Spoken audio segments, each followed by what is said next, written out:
Donc comme promis, on va attaquer une série de tutos, je pense, pour faire un vaisseau. Comme ça, on apprendra pas mal de choses en même temps. Et puis, faire une série de tutos, ça fait faire des exercices à chaque fois.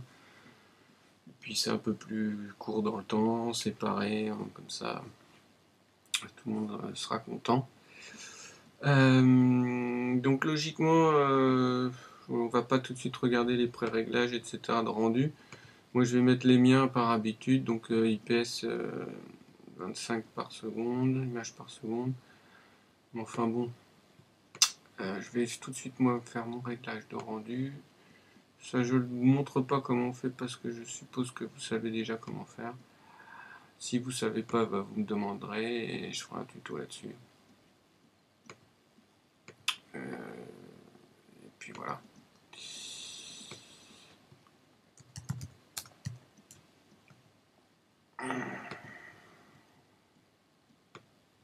Donc je règle ça vite fait. Voilà. Et on attaque tout de suite. Donc si vous avez suivi les tutos un peu sur la chaîne, le peu que j'ai fait, vous avez peut-être installé le PSR ou PER, peu importe. Les deux noms sont bons. Et Drop to Floor, si vous n'avez pas vu, bah, je vous invite à aller regarder et puis installer ça. Voilà. Donc on va attaquer tout de suite. On va prendre pop-up une sphère. Drop to Floor. Donc qu'est-ce que je viens de faire? Une sphère, on a dit. Voilà. On va la popper sur le floor, drop to floor, la poser sur le sol. On va afficher les lignes de Gouraud. Donc ici, affichage, ombrage de Gouraud et ligne.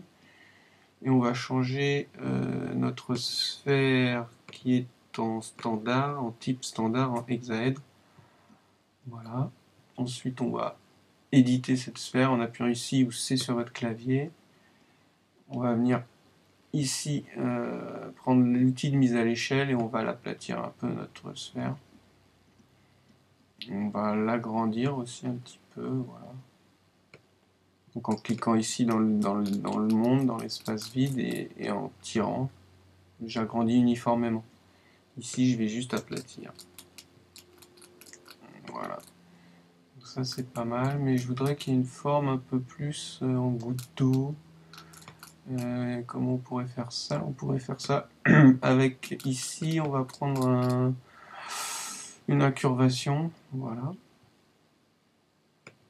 Alors l'incurvation drop to floor ça marche pas, ça ne sert à rien.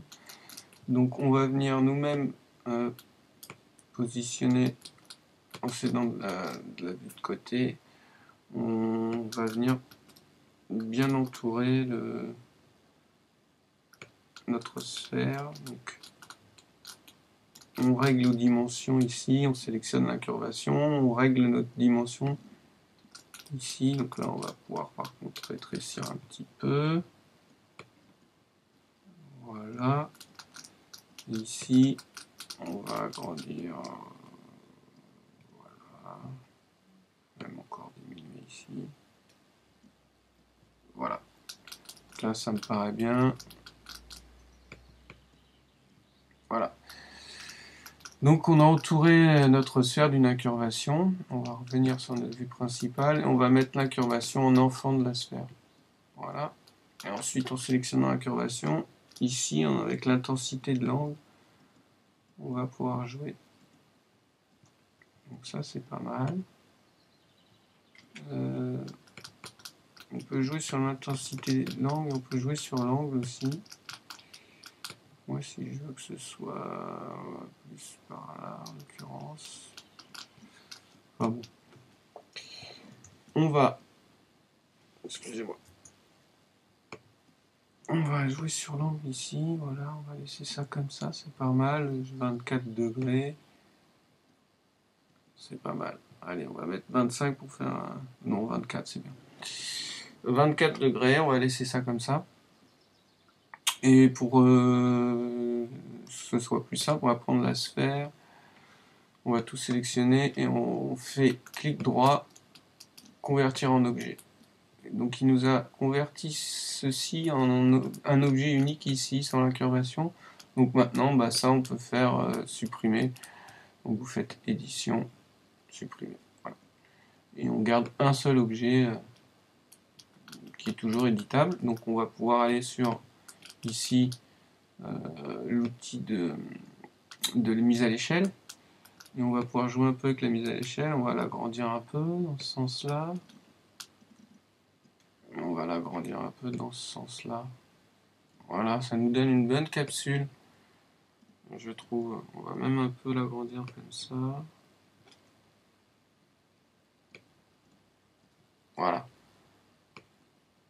Donc là, on a une forme sympatoche, je trouve, pour attaquer. Donc j'espère que vous avez suivi jusqu'à présent. Maintenant, toujours notre sphère sélectionnée, on va par exemple choisir ici l'outil face, enfin le polygone, et on va sélectionner ici, sélectionner par boucle. Et on va venir prendre une boucle, alors laquelle? Je pense que celle-là est pas mal, voilà, cette boucle-là. On sélectionne cette boucle, on retourne à l'outil de mise à l'échelle, on clique dans le vide et on resserre en tirant un peu vers l'intérieur. Voilà. Hop, je vais revenir ici sur le pinceau de sélection, ici en mode modèle. Et on a une forme sympa déjà, je trouve. On va pouvoir attaquer une forme un petit peu... Voilà, donc ce sera le début de notre vaisseau. Je vais arrêter le premier tuto ici en fait, comme ça ce sera un petit tuto rapide, court, vous avez pu voir quelques trucs. Et puis on commencera. C'était juste la mise en forme avec une primitive, un objet primitif. Donc vous avez vu avec une sphère et puis un objet d'incurvation, on a réussi à faire quelque chose de sympathique. Voilà. Et puis on attaquera le prochain tuto, le prochain coup. A plus.